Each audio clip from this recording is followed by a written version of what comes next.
I'm Jenny Rae LaRue, and we are live from New York. I'm here with my co-host, Namaan. We're really excited to have some live guests with us today. So hi, everyone. We're excited that y'all are here. Yeah, wave to the camera, wave to the humans, wave to the world. We're really excited to be kicking off our case camp tonight. And, we're here end of June 2025. There's a lot that's going on in the world. Namaan, you've done corporate trainings, keynotes this week. What are one or two key themes that you're hearing about what's happening in the markets and also in consulting that you think you'd like to dive into today? Yeah, absolutely. Well, I was with a room of 100 senior consultants last night, and the theme of the gathering was AI. And one of my emphasis points when I was speaking to that gathering was just how in this digital world that we live in now, in really the 21st century, storytelling is the skill that will set you apart. Data is becoming more commoditized. Clients have data at their fingertips. So now just being an arbiter of information is no longer enough to differentiate yourself as a consultant or a consulting firm. It's your ability to extract insights from the data, turn those insights into a narrative that can gain buy-in and motivate action. That's really the differentiator. And so as we look at what consulting firms are doing in terms of evaluating candidates, they're overemphasizing communication. They're overemphasizing the rapport that you can build in the interview. It's not just about the technical skills now. It's about the presentation of the analysis that's becoming more and more important. And that to me is going to be a big theme of this recruiting cycle. One thing that I've noticed that's changed this year is that at the beginning of the year, firms were saying we're actually asking questions about how people are using AI. What is your favorite tool that you're using? How are you using it in your daily life? And now they've actually stopped doing that. They're assuming that all of you are using it, right? They're assuming that you actually have the capability to do it. What they're asking is a different question. And the fact that that has changed in 6 months is something I've never seen before. Usually when a firm updates us in January, nothing changes from January to June. But right now, the big change that they're making is that they're saying, I now assume that you can use AI. What I don't know is what you can do without it. And that what you're talking about, that kind of extra sauce, right? The thing on top of it, I think is super, super powerful. What's one pushback that you've gotten to that insight? So one pushback that I've gotten is that AI is going to disrupt the consulting industry so much that consultants aren't going to exist anymore.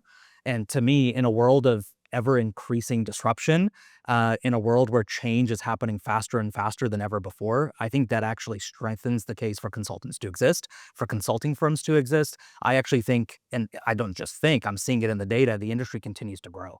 And so a lot of the pushback I get is, look, one day we're all going to have our own proprietary model. It's going to be able to consult us. And that's just going to be the end of McKinsey, the end of Deloitte. And I don't see that happening anytime soon. So yeah, bring it on, bring the pushback on. Let's have a conversation about it if you're in the comments or in the chat right now. But that's not what I'm seeing in the data. Okay, so one quick question I want to ask y'all that are live in the room. We're going to take advantage of the fact that you're here. Is a question that I ask in my session. So you may have even heard this question. You may have answered it before. If you have, congrats, you can cheat. But that's what AI is all about, right? But the question is, so we started tracking consulting revenue and consulting salaries since 2008. So we're 17 years in at this point. Out of the last 17 years, in what year were consulting revenues the lowest? From 2008 until 2025. If you, and just make a guess, I don't care what it is, but back it up. This is like one of the things that they're looking for in interviews, right? Is kind of, hey, like make a guess. You're probably not wrong, and there are probably many people who would join you with you in whatever the guess is. My guess would be 2020 due to COVID. I love that. And there was a ton of disruption in the industry in 2020. So the answer was 2020 because of COVID and the disruption related to COVID. Love that. Yeah. Who else? My answer is 2024. Okay. Tell us why.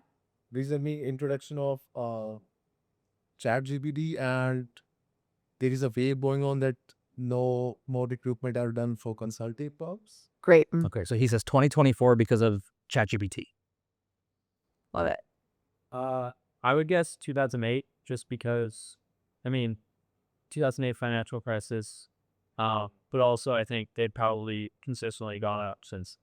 Okay. Want to review that? So he says 2008 just because of the growth trajectory of the industry.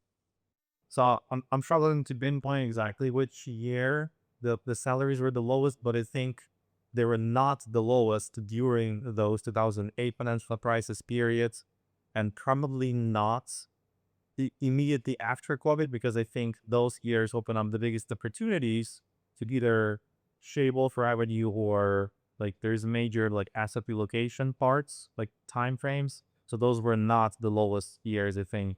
I would believe the years when everything is just fine of goods are probably the years when people think, well, the market is going up.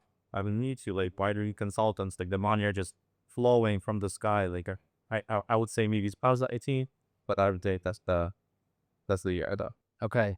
Yeah. So 2018, just because there's relative calm in the world Yeah. for the most part. Okay. You want to reveal the answer or you want me to? Does anybody else want to guess? You guys want no pressure. Okay. You would have the same one? Back it up. The same one as the COVID. COVID. Okay. So 2020, another vote for 2020. I would actually agree with Dobby on the way that like companies should start to consultants whenever there is like uncertainty about it. So hopefully that. Yeah, so 2018, the world is fairly calm, but it's not mega disruption like I was maybe even earlier. Like it's 2015. They were the lowest and have been up since then. Okay. You want to reveal the answer or you want me to? Yeah, sure. Well, I'm not Well, much. you do salaries and I'll do revenues. Okay. So I'm not one for being around the bush. The answer is 2008. Yep. And it's the same for salaries and revenues, which is kind of wild. So every single year, consulting revenues have increased, largely because complexity has increased. And so the more questions people have to answer and the more firms have the cash to answer them, which has also increased since 2008, the more consulting revenues are out there. But also what's been really interesting is that there have been different pressures inside the consulting labor market. So you've had the first hesitation was, oh, machine learning is going to change the data models. And then it was, oh, tech is going to take all of the consultants. And then it was banking is going to take all the consultants. And then it was back to tech. And then it was COVID, right? And so there was concern. There was a short-term period during COVID when basically every consulting firm was just like, we have to fire everybody. We will take no interns. In fact, I asked Bain on a podcast, 2 weeks ago, I said, during COVID, because I couldn't remember. I said, during COVID, did y'all fire your interns? I don't think you did. I feel like you hired them, but did you put them on fake projects or real projects? And they said, no, we had full employment. We had everybody come in and they all worked on real projects during COVID. So there was a April listening call. Actually, our podcast started in 2020 because of the disruption that was happening in the market. We thought it was going to go down, but every single year revenue has increased and consulting comp has never gone backwards since 2008. And so it has flattened some years and it is actually continuing to flatten right now. So a lot of firms have not increased salaries because they're and there's shrinking team sizes too. So they are expecting higher productivity per person inside the field. But anyhow, thank you for entertaining me on that question because that's it. There's these common questions that come out in the Wall Street Journal and Fortune magazine. They call us and ask us for quotes. We're writing an article on the death of consulting. We're writing an article about how this is going away. And we're like, we have nothing to say to you, right? Because there is no death. It is nothing to completely say alive. that you want to hear. Yeah. We have a lot to say. Yeah, that's fair. One of the things that I just want to also highlight, which I think you probably saw last night, is the growth of boutiques. One of the things when I did consulting, which was almost 20 years ago now when I started, was that there were a couple of big firms on the block and you had to get into those firms or your life was over, right? Like why go into consulting if you can't go to McKinsey was kind of the general vibe on the street. But both in comp, you can see it now, like a boutique pays the same as MBB does, if not more. Also in exit opportunities, there's a translation problem sometimes that even MBB firms have when you're like, what can you do? I can do stuff, but somebody who does operations or cybersecurity consulting, we have seen a absolute explosion in the downstream, I would call it like downstream, down market, but not lower pay kinds of consulting, where if you have a very specific problem for a company, you hire a consultant to get it done really quickly with expertise that you couldn't have internally. Did you see that last night in the room? 100%. So the market is way more fragmented than it's ever been before. And what that has done is it's put downward pressure on the rates that the top firms can charge to their clients. And so what you're seeing in the industry is margin compression. So you've had salaries that have continued to go up, but pricing power hasn't increased to the same level. And so you have boutique firms competing against MBB for work in certain functions or certain industries. So you don't just have better exit opportunities or the same exit opportunities. You don't just have the same comp, but you get to work on some of the same problems as well. The value proposition for boutique consulting has never been better. Tell us about the hiring outlook. Yeah. Well, one of the challenges is that when I was at Bain in 2005, a Bain team costs only about 20% more today than it did in 2005. But there are fewer people that are required on each team. And in fact, Bain disclosed exactly what their team structure is. It's like one senior person, one analyst, and one coder or back office person. And so where you used to have teams of 6-ish people, now all of a sudden you're working not just with smaller teams, but with very multifunctional teams.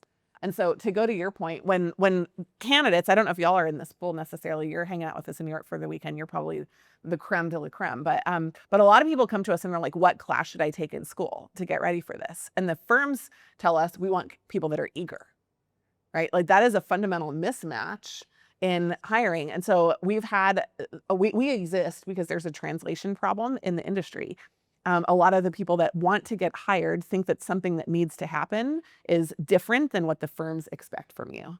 And the firms are like, we can't find people who want to do what we need them to do. And so our job this weekend and in general is to help close that translation gap. The hiring outlook is super strong. This year, I think firms said full steam ahead, but with caution is the way that they've described. A direct quote from a firm I talked to a couple weeks ago. How is that for a consulting conundrum, right? Just a nicer word to say it depends. It depends. Yeah, exactly. But what we're seeing in the data is that hiring is full steam ahead. Yeah. The number of job availability postings, the rapid like onboarding, right? Hey, we need you in 2 weeks. Like if we could interview you on Friday, that would be great. We just haven't seen that since way pre-COVID. I mean, when firms kind of couldn't figure out in some of the rising years, capital markets were flush with cash. Every year was kind of up and to the right, and they have an 18-month window between when they hire and when they onboard. Like they would constantly have a spring hiring season. What they're telling us right now is that spring hiring is actually here to stay. So summer hiring is kind of wave one, and then spring hiring is for everybody else. That when they actually need people to start within 2 to 4 weeks, they're going to hire every year in the spring, and it will become a formal part of their consistent process. So there's disruption in the labor part of the industry. There's disruption in the services. And yeah, I mean, some of the stuff that I used to do, AI can do for you now. It might lie to you. Like it might not tell you the truth. It probably doesn't have the richness of data. It can't necessarily take The the nice way to millions say of it. The lives. nice way to say it is it hallucinates. Is that what I'm supposed to say? That's the formal technical term. That's the word on Yeah, the street. That is. Yeah, I think that's just a nice way of saying it's completely wrong. It can be right? full of shit. Yeah, exactly. So anyhow, cool. Well, I know we have a couple of live questions that are submitted, but I just want to ask if there's anything else that you want to talk about with industry hiring, firms that you're hearing. So I know some of you joining us here might be interested in generalist roles at the firms, but if you're interested in specializing, we're seeing outsized pockets of hiring activity in consumer, in supply chain, in healthcare, and in digital. And so there's opportunity everywhere, but especially concentrated in those 4 verticals. So a couple of hot industries that we're seeing, and you can tag on to this. One is anything related to supply chain because of tariffs, right? So like you have to have a perspective on why tariffs matter, where tariffs matter, what sectors tariffs matter in, and what you think disruption looks like from a planning perspective for organizations, right? So tariffs are important. You do not have to have a political perspective. Tariffs good, tariffs bad. You don't have to talk about that. But you do have to know how, if we have tariffs here, how's that going to impact X, Y, or Z? In fact, part of what they're looking for is that you could talk to a politically neutral audience and be able to address that issue. Another one that we're seeing, of course, is AI disruption, but largely AI applications. Like, where is it working? So customer service for AI, right? AI for data analysis, AI for productivity. So you're going to see the application of AI specifically in key areas. You want to add on any others that you're noticing in terms of key disruption? Yeah, well, just talking about AI, I think it's even more than that. It's understanding what some of the specific use cases are that kind of leading companies are using AI for now, and having those examples to reference. Because if you are given an AI transformation case, knowing some of those use cases is going to inform the framework that you would use inside of the case. And the more tailored you can make that framework, not just the faster you're going to be able to solve the problem, but the more you're going to just showcase that you're up to speed on what's happening. And so I think it goes beyond like general use cases like customer service and saying, look, I know this is what Marriott is doing right now. And just having a couple of those high-level examples in your back pocket will help you build the more tailored frameworks. The other one I'll say that's related to AI is actually data center buildouts and AI infrastructure. I'm seeing a lot of cases at the top firms right now around, hey, look, our services are concentrated here, but we're looking to build out data centers somewhere else. So is there a return for me if I'm based in Europe and implementing AI transformations in Europe? Should I go build a data center in Saudi Arabia? Why or why not? How much of the nascent market in the Middle East can I capture if I do that? And so it's not just AI transformation, it's AI infrastructure. And I know at least one of the MBBs, that's a case that's already been given this cycle. I just want to highlight one more thing. This is not anything that I heard in the case, but when I heard it today, I thought this is the kind of thing that firms want you to have kind of in your back pocket. If you don't find this interesting, you're not going to find these conversations around boardroom tables interesting. There was a kid in Dayton, Ohio. Did any of you see this? It was just on the news today, who hacked into the Dayton, Ohio traffic system to fix the wait at 3 stoplights that were on his regular route every day. And so he shortened them by 3 minutes each. So it changed his commute by 9 minutes. And he did it with like a decommissioned school Chromebook and Raspberry Pi. Right. And so he broke a number of like laws in order to do this. But basically, there's over 50,000 people that have now signed a petition to have people not press charges against him and to hire him on to the Dayton traffic controller or the consulting firm that they're using. And one of the comments that was my favorite was like, that guy, that 17-year-old did more for the city of Dayton than like anybody who's been working since 1998 on the infrastructure. And so you have to kind of have perspectives on opportunities for disruption that people might not be thinking about. And you also have to have fun stories to tell. Like I saw this, I thought this was interesting. I think that in the future, we're going to see applications of technology and AI in new ways. So that was just a random story that I saw today on the news. And I was like, that technology application for governments actually ties back to government losses of contracts and where they're actually spending money right now. And then for those of you who are interested in recruiting in the US, the big boom towns, if you will, for consulting are in the South and the Southeast. So think Atlanta, Miami, Dallas, Houston, Nashville, like the southern region of the US is where we're seeing more hiring than elsewhere in the country. Everywhere's hiring, but if you're looking to kind of maximize your chances on the margins, those are some locations to be networking in and taking a look at. I had a really interesting conversation about Knoxville actually recently. UT Knoxville is there. There's 9,000 students at Haslam, the business school at UT Knoxville, and a lot of them want to stay in Knoxville. And so some firms are even looking at opening offices based on where people want to live, especially when the cost of living is really inexpensive in those places. And the firms have pretty consistently been interested in having, they have the same salary. So if you work in New York or if you worked in Knoxville, the same like amount of money at the top line is there, but they're able to retain you longer in Knoxville, right? Because what you're putting in your pocket is materially different than if you're in Boston or New York or Chicago. We call that lifestyle arbitrage. Yeah. And it's a beautiful thing. It is a beautiful thing. I can recommend a really good place. Some burgers also. I love Knoxville. I think it's underrated. Yeah. It's a great place to live and work. Yeah. Like you say. Yeah. Knoxville's epic. I mean, we get to travel around to university towns all over the planet. And so I collect ideas like that. So the next time I'm in Knoxville, which will probably be later this year, I keep a list on my phone. And we do unofficial ratings of some of the food places that we go. And there have been times when we've been like, oh, we got to get back to Tempe for that fried chicken. We've got to go to, like this place for the corn ice cream, right? Like it's always a little bit weird, wouldn't you say? Maybe a lot weird. Maybe a lot weird. Yeah. A little bit is too gentle. Are you looking for a change in your consulting career? Stax, a boutique strategy consulting firm, is hiring now for experienced consultants with 3 to 5 years of private equity consulting experience across its US and London offices. Stax serves private equity firms and their portfolio companies across several key industries, including tech, healthcare, consumer and retail, industrials, and more.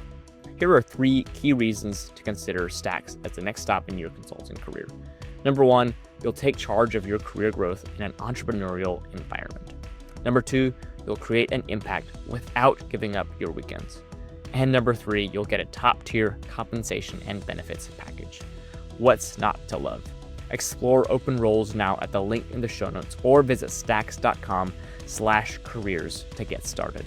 Again, that is stax.com/careers. One theme I just want to highlight that I think has been consistent throughout our answers is enthusiasm. Sean here could be a great candidate. Daniel could be a great candidate, but one of the tiebreakers is going to be who did I enjoy talking to more? Who seemed like they were enjoying solving the business problem more? So don't discount enthusiasm inside the case. It's actually one of the ways I assess fit, even as you're doing a case interview, is how much are you enjoying breaking down and solving the business problem? And so don't take yourself or the process too seriously. I know it's easy to say when you're not in it, but it'll be a real big differentiator for you. Like when I was at Bain, I worked on a defense contractor, and I was the first person that took flying lessons. And they did aerospace, and they did shipbuilding, right? And so everybody was kind of like, "Why are you taking flying lessons?" Number one answer, because I want to, right? Like I want to. We have a super set schedule. We're in a place that's beautiful to fly. It was Mobile, Alabama. I was like, I'm doing it. I'm going for it. But also, it was kind of like, I think I can connect the dots better with this industry if I understand how people go through flight training. So I'm going to go do it. And there's that kind of like extracurricular enthusiasm too. Like it translates into what you did on your resume, but it's not just I took a leadership position in a club. It's like I thought of something, put action to it, and then started to connect more dots. So hopefully y'all will get some of that impartation this weekend of the wild side of what we do and what we talk about. Are you ready to go to Q&A? Okay, let's do it. So we have a couple that were pre-submitted. Are y'all good if we ask those first, and then we'll go to live questions inside the room? Okay. So how about if I read out this question and you answer it, and then we'll flip flop we have 4 of them. Does that sound good? Okay, awesome. First one, what's the best way for someone with not the most impressive resume from a consulting standpoint to approach recruiting for top tier firms? More specifically, someone that's not too connected with alumni because they aren't in any big campus consulting firms. And how far does that set you back? Okay, loaded question. Let me take it piece by piece. The first thing that I'd recommend is go build some relevant experience. And there's a way for you to build relevant experience without spending money. You can go find a local business. You can go find a family member who has a business and do a 1-week consulting project for them and say, hey, look, I'd like to size like the market in the next town over for the product or the service that you sell. My only requirement is that you let me present to you at the end of the week.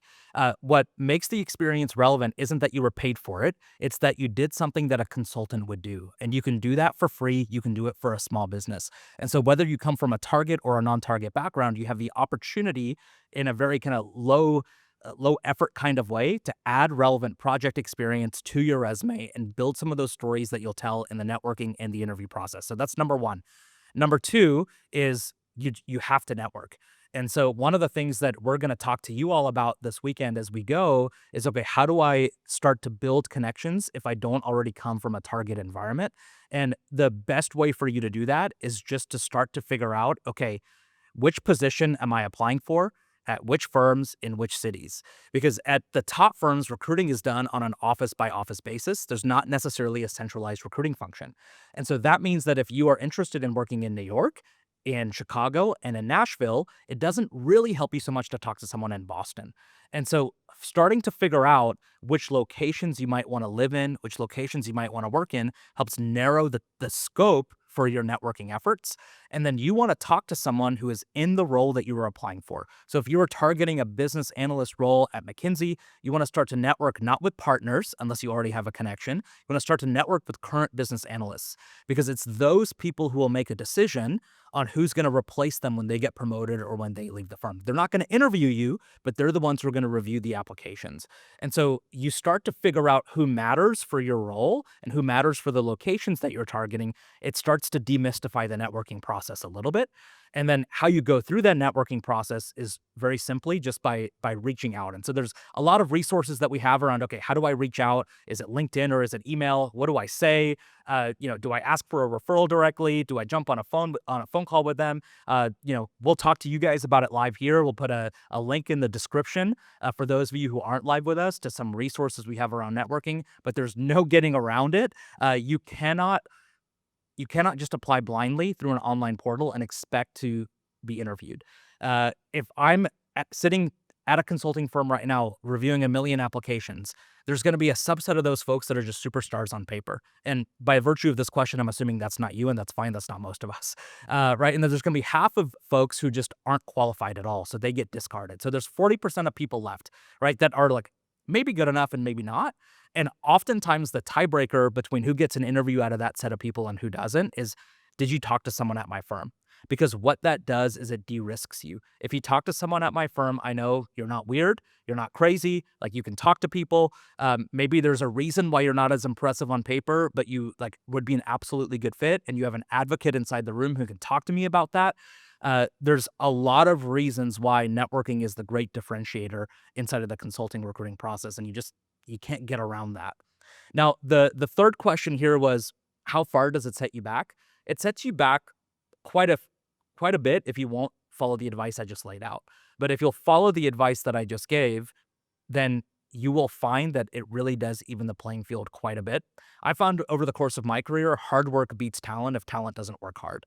And so you can't always control kind of your background. You can't always control even necessarily your talent level, but you can always control your effort level. And it really is the great equalizer. I just want to answer questions that are embedded in there that weren't asked too, just in case y'all might be curious about it. I thought the question was going to go, I don't have a great GPA. What do I do? And the answer is you can't. Like you really just, there's not a lot you can do. But there are many other things you can do. Like McKinsey just is not interested, right? McKinsey literally has 1 million applications a year. For 10,000 spots. For 10,000 spots. Like they don't need you. They're not going to hire you. There's no amount of advocacy that really works in that kind of situation. When I say not a great GPA, I mean, it has to be a 3.5 or over, right? So if you're not in school, it doesn't matter. So one of the things that you might have to do is get out of school. Like get out of school, go work somewhere for a year, and then go back and apply to them when they're like, we need people in 2 weeks. Great. I've got a reason for why I should come. I want to meet you. I'm excited to be here. That's the time. So there are doors that open at different times for people. That wasn't this question. It was like, I'm not on a big campus consulting firm. I really don't care. Like I'm actually really not caring at all about that. It's just one way to get to what Namaan's saying, which is interest in the role. The other thing that I thought this was going to say, but it wasn't there, but I wanted to just piggyback on a little bit of what you said about recruiting, is just like to connect the dots with what we said earlier. The firms are looking for humans that they like. And they're looking for humans who are uniquely human, right? Like not just like breathing, but actually awesome and fun and that offer something to the table. But they're going to ask you a fundamental question when you're in the room, which is like, why should we work at LEK, right? Why Alvarez and Marcel? Some of the people that are going to be there at the networking event tonight are from these firms. Like y'all should talk to them about whether they like their jobs or not and why they like them if they do. Because when you're in the interview, you can replay not verbatim, but some insights that you got from those conversations. And that gets you offers. Like it doesn't get you interviews. Sometimes referrals don't even get you interviews, especially if you're at a target school already, right? They're like, we don't do referrals. We just kind of have back chatter. Cool. But when you're in the offer situation and they ask you, why do you want to work here? And you're like, because I've met your people. This is what they said. This is what I took away from that. And I'm stoked to be here. Like that's the kid I'm going to hire, not somebody else. So just recognize like the mojo that goes along with their networking, not just the practicality of the transaction. Yeah. Yeah, because when I ask you the why LEK question, what I'm really asking you is why would you be a good fit here? And the only credible way to answer that is, well, I talked to someone who's there now. Yeah. Not I listened to your podcast, I hung out with your people, I read some white paper that I at LEK have never read, right? It's not any of those. Okay, let's go to a live question. We'll break it up because we kind of took a long time answering that one. Let's ask the first live question. Go. Say your name first so you can introduce Hi, yourself. my name is Ritin Gupta and I'm an MBA candidate at Fordham University. My question is regarding case interview. Whenever a random case is given, how to assume things for the industry and demographic you have no idea or prior knowledge of? Yeah. You want to go? Do you know anything? Yeah. You know something? Yeah. Okay, you should say it. I could also go first. Great. Okay, so I'll just repeat the question again. It was, hey, I don't have like an industry background, but I got a case around that industry. Like, how do I start making assumptions? How do I start like building more tailored frameworks? Right. Okay, great. So the first answer, my first answer is just read a lot and start to understand not necessarily industries, but just start to understand like different business models. So, for example, SaaS is a business model, right? They're like very service heavy, they're very product heavy business models. You can start to extract insights and make assumptions around, okay, I know how this business model works in this industry, right? And so I'm going to like make an assumption that it would work similarly in a different industry. And so understanding business models on an even more fundamental level than understanding industries is one way that you can start to make assumptions that are grounded in some kind of reality. You don't have to be 100% accurate. You can just be directionally correct. And then the interviewer can give you the rest. Okay. But what's not acceptable is to walk in and say, I've never worked in oil and gas. I don't know anything about oil and gas. Can you educate me? Right. One of your goals in the case interview is to showcase what you'd be like on the client side, which is you walk into a boardroom with senior executives who have known their business for 40 years and you've known it for 4 weeks, right? And can you come in and can you put a stake in the ground and say, here's what I think might be happening based on what I've seen happen elsewhere. And then be able to adjust, take feedback, get redirected if you need to, but at least have some kind of evidence base for why you think what you think and be willing to put a stake in the ground. So kind of number one answer is understand business models, even if you don't understand industries. Number two answer is have some frameworks in your back pocket. And so we'll walk through those tomorrow that you can use to then create your own tailored approaches. So we're going to give you about 20 to 25 categories tomorrow that you can keep in your back pocket. You can say, okay, look, again, maybe I've been a consumer of this business. Maybe I've got a friend who's worked in this kind of industry. And I think that this kind of category would make a lot of sense in terms of the analysis I'd want to do. And so I can put bits and pieces of different frameworks together to put an approach together that seems more tailored. I had a friend tell me once that they use a test for their frameworks called a toothbrush test. And what the toothbrush test says is that if you build a framework and it can apply to a toothbrush company, it's probably too generic. And so like you can keep some rules in your back pocket as well for that. It's like, okay, like can I put bits and pieces of different frameworks together and ensure that like the questions I'm asking are more specific. I'm looking for specific metrics in terms of the analysis that I want to do that would make this feel more tailored, even if I don't really know what I'm talking about. So I'll pause there and let you ask a follow-up if you have one, and then I'll let you talk to. Okay, Emma. One of the reasons that we started the Market Outsiders podcast is that a lot of the universities that we work with, we have about 130 partners. We're saying a lot of the students don't have business acumen when they're interviewing. Some of that is because a lot of the interviews are happening when they're like 19, right? But a lot of it is because a lot of our academic institutions are not fundamentally training you for careers. Right? They're training you for thought or for argument or for honestly like pre-law or pre-med or like pre-professional degrees, right? And so one of the things that we started to do on Market Outsiders was to break down business problems. And I think a lot of people ask problems that ask questions or try to think of things that will make them sound smart, and instead of actually becoming smart. And you actually have to be really simple in order to be super smart. So I'll give you an example of that. One of the most important questions that I ask when I'm looking at a business is, how do they make money? Right? A lot of people ask what was in the news on Friday and what's in their P&L. Too complicated. Like the simple thing is, what do they sell, for how much? What does it cost them to deliver that to people, right? And like, I think getting really simple, hyper simple with businesses Like when you understand how McDonald's does that, you understand McDonald's business model, right? When you understand how Delta Airlines does that, you understand their business model. So part of that is in the prep process. Part of that is in the moment. The other thing I was just going to say really practically is that, and we'll teach this to y'all tomorrow, we'll put this into practice, is when you're opening a case, you have 3 types of questions that you can and should ask. They're the exact same 3 questions that I ask in real life. Number 1 is, do I have all of the information? Like, did I get it, right? Are there businesses of $100,000 or $100 million? Those are 2 really different things. Let's make sure we have all the information right. Let's make sure we internalize all of that info. So what is the data? Number 2, what is the business model? How does this company make money? The one that I just said. Number 3, what is the problem that they're facing and how do you measure success?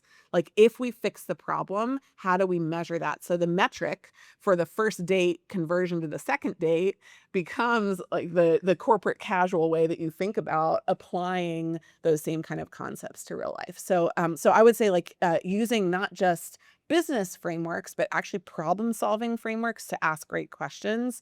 And a lot of those great questions are tying themes together, but most of them are just hyper simple. Like, give me the nuts and bolts. Tell me exactly how this works.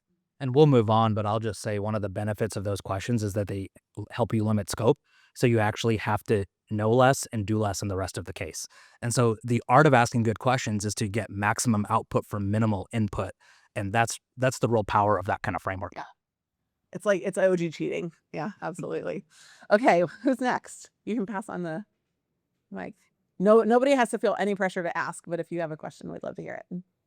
Hi guys, my name is Vitali, and I had a question about just like different industries, and during like one of the podcasts, Namaan and Rae discussed this company, Hims and Hers, who decided to vertically integrate and buy like a telemedicine service in Europe.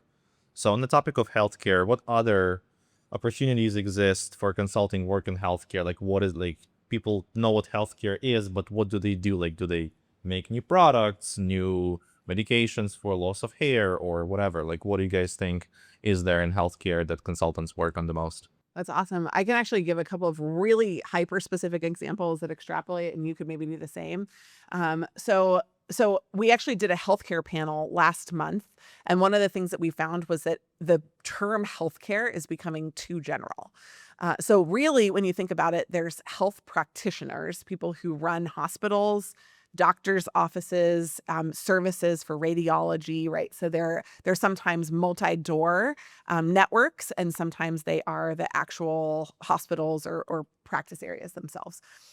There are also life sciences companies, which are under life sciences. You have biopharma. You also have some health tech that is inside the life sciences space. Then you also have, like, I would call it health financing. So you have health insurance, and you also have a company that I came across 2 weeks ago that actually connected with one of our consulting firms, which is that's a partner firm with ours, that is buying companies that buying banks that have FSA deposits. So they have health savings account deposits. Why? Because it's a hedge against their commercial banking practice, because they're getting deposits from the healthcare industry, and then they're leveraging those when they're not sure that they're going to be able to do lending or deposits inside their commercial practices. Super interesting sub-segments inside the healthcare space. And the one thing is that this is not only in the US, but definitely especially in the US. We have exploding healthcare costs, right? People are sicker than they've ever been, and we have more sickness with more frequency and more expense to treat. We also have an incredible lack of consistent healthcare data and billing information. And so those gaps have created systematic challenges that will take potentially lifetimes to solve. Depends on some of the health tech that we adopt. You want to add? Val, Namaan has a family member that's actually a healthcare practitioner. Yeah. And so I'll make this quick. I think it's a great question. So the 2 big opportunities I see in like this big gray box that is healthcare, number 1 are health technology to create a single source of truth. Number 2 is improving the operations of health systems. So, and the specific outcomes there can be as tactical as we need to reduce our procurement costs by 10%. They can be, we need to reduce our readmission rate by 5% in a particular year. We need to increase patient health outcomes by this much because our Medicare funding depends on it. And so a lot of those metrics are really driven by how efficiently you can allocate resources within a health system. And that's where I'm seeing a lot of the demand right now. So you've got firms like Huron who are just exploding in growth right now because that's the kind of work they're doing, specifically in healthcare. Great question. Okay, I'm going to go back to some of the pre-submitted. Here we go. What are common mistakes you see candidates make during case interviews, and how do you advise avoiding them? I love this question. And number one is thinking that there's a right answer, right? So they're like people that are trying to figure out what the answer to the test is.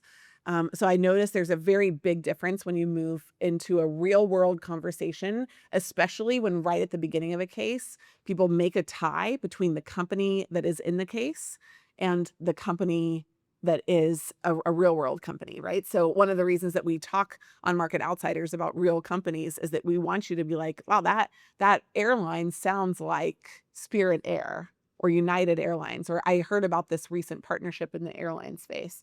That car company sounds like Ford, right? That and kind of go on and on. So you're able to kind of tie, that dating app sounds like Bumble, right? So you're able to kind of tie together the real world businesses with the case that you're being asked to solve, because then you're able to really pull in insights. And when you don't do that, it sounds a lot more formulaic, right? The second one, and we're going to cover, we're going to break down every piece of the case with y'all tomorrow. But for the benefit of our live audience, we are going to also talk about making sure that you are answering the actual question of the case. Like a lot of people go through the rote steps of we're just like, what are you talking about? Why are we having this structure here? What is this math? What are we trying to do with this math? Like, are we answering the question or are we just doing math randomly? And so just really keeping a laser focus on, we have a question to answer and we have a limited time to do it, I think really improves case performance super rapidly. There are a lot of micro pieces though that we'll cover tomorrow. You want to add to that? Yeah, I mean, the thing I was going to say is not knowing the problem you're solving for at every step of the way, and then not being able to connect the dots between your first piece of analysis and your second piece of analysis. And if you can solve for those two things, I think everything else is minor. There are other problems in terms of maybe not practicing out loud. That was my fundamental problem. I was like, I'm really smart because I read books on cases. False. Right. There are other practical challenges that I think people don't get over, or they case with people and they start to have this kind of placebo effect of, I cased a lot, I'm sure I'm fine. So really, again, the folks that are in this room, I think that's the wrong, y'all are the wrong people to address that to, but all of y'all who are listening online, pay attention. We have another live question in the room. We probably have time for about 2 more, right, Namaan? Yeah. Okay. So probably not for the live audience here in the table, but maybe somebody else in the interwebs there. Universe, yeah. Somebody a little more seasoned like myself.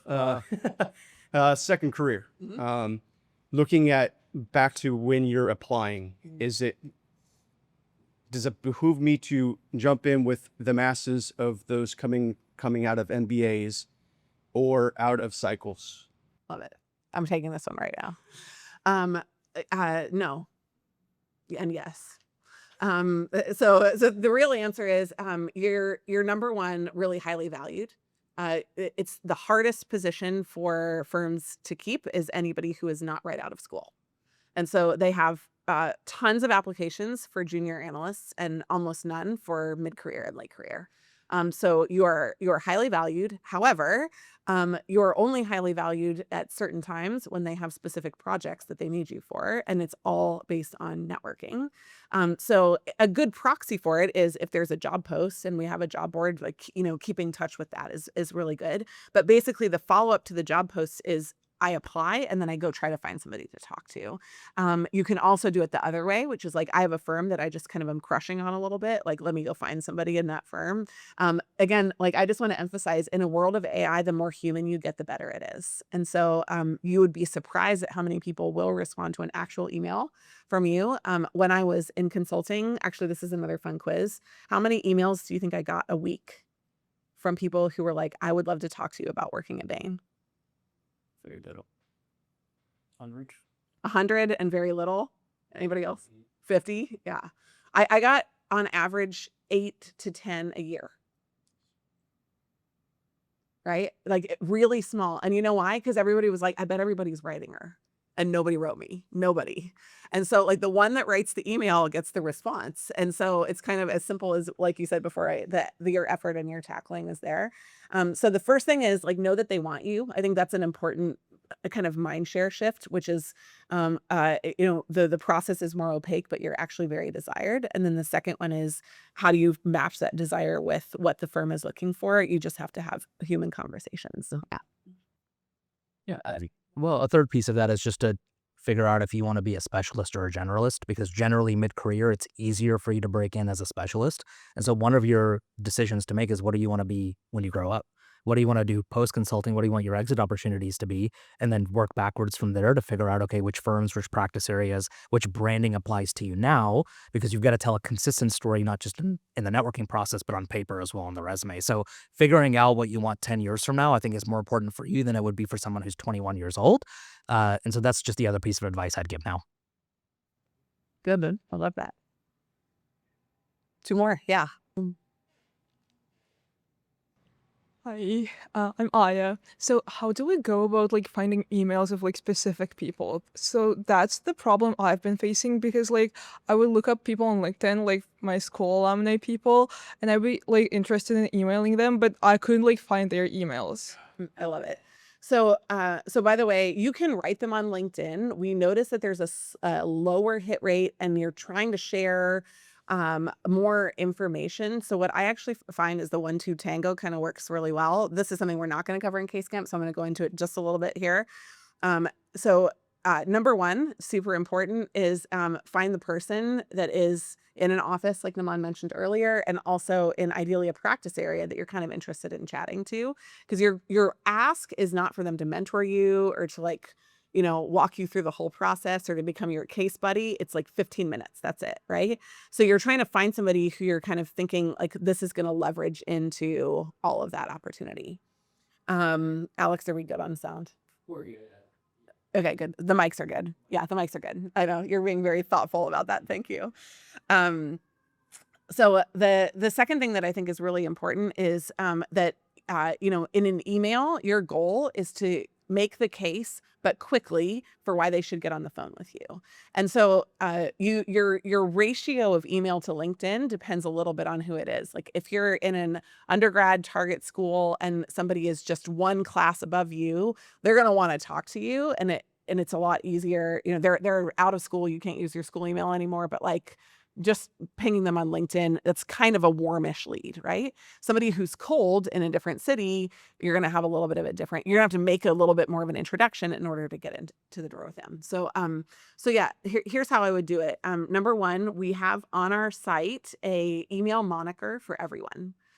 Now some people like Jenny Rae LaRue, you're like, is that Jennifer LaRue at, or Jennifer L or Jenny Rae L? Like some names are actually really hard to put into the formulas, but for the most part, use the formulas.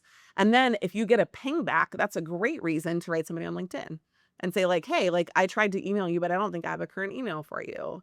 Here's what I'd love to do. Jump on the phone with you. Right. So, the most important thing is press send.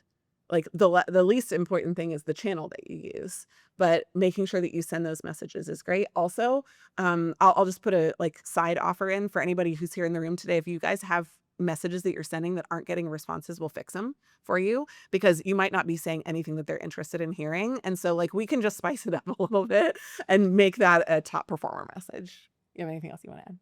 Lots more, but not in this context. Great. Well, we'll talk about it over a beer. One more question. All right. Last one, right? Okay, last one. Not the last question forever, but the last live question. Yeah.